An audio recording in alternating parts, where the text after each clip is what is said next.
আসসালামু আলাইকুম, কেমন আছেন সবাই? আশা করি ভালো আছেন। আমি আলহামদুলিল্লাহ ভালো। তো প্রথমেই সবার কাছে রিকোয়েস্ট থাকবে ভিডিওটা বেশি বেশি শেয়ার করবেন, যাতে আমার কথাগুলো ঊর্ধ্বতন কর্তৃপক্ষের কাছে গিয়ে পৌঁছায়। তো এই মুহূর্তে আমি আছি লেবাননে।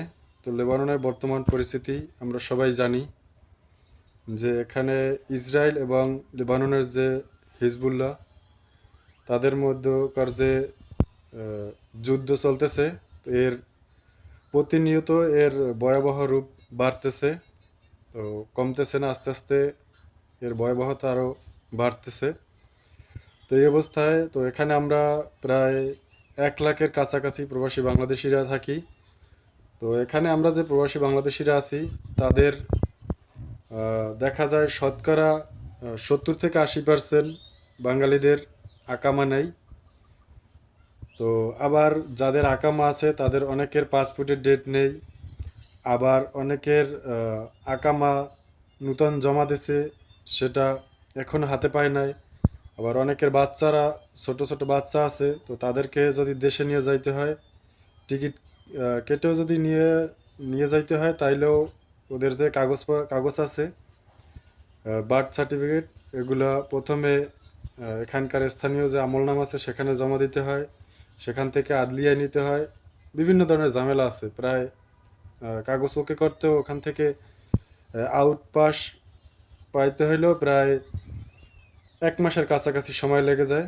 তো এখন তো জরুরিভাবে তো আর সম্ভব না 1 মাস ওয়েট করা। আর বর্তমানে আমলনাম তো কাজ চলতেছে না, বন্ধ। তো এই অবস্থায় আমার রিকোয়েস্ট থাকবে, বাংলাদেশ যে অন্তর্বর্তীকালীন যে সরকার আছে আমাদের, সরকারের যে উপদেষ্টারা আছেন সবার কাছে রিকোয়েস্ট যে বাংলাদেশ থেকে সরাসরি বাংলাদেশ থেকে বিমান পাঠাইয়া, তো এই লেবাননে যে প্রবাসী বাংলাদেশিরা আছে তো তাদেরকে নেওয়ার ব্যবস্থা করেন। কারণ এখান থেকে বর্তমানে বাংলাদেশের সাথে যে ফ্লাইট, সম্পূর্ণ ফ্লাইট বন্ধ, কোনো প্রকার ফ্লাইট নাই। প্লাস এখানে শতকরা 70 থেকে 80% মানুষের আকামা নাই। তারপরে বাচ্চারা আছে ছোট ছোট, এদেরকে নিতে হলেও তো অনেক ঝামেলা। তো এই সব কিছুর মিলিয়ে আর কি এখন এই অবস্থায় আসলে কারোই দেশে যাওয়া সম্ভব না।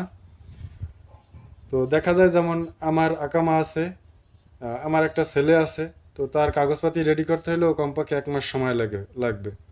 তো এই অবস্থায় তো 1 মাস, মানে দিন দিন ভয়াবহতা, যুদ্ধের ভয়াবহতা যেভাবে বাড়তেছে, এভাবে 1 মাস অনেক কিছু হয়ে যাইতে পারে। 1 মাস ওয়েট করা সম্ভব না। তারপরে আবার আমল নামে কাজ চলতেছে না, যেখান থেকে কাগজপাতি ওকে করাইতে হবে, আউটপাস নিতে হবে, সেখানে কাজ চলতেছে না, কাজ বন্ধ।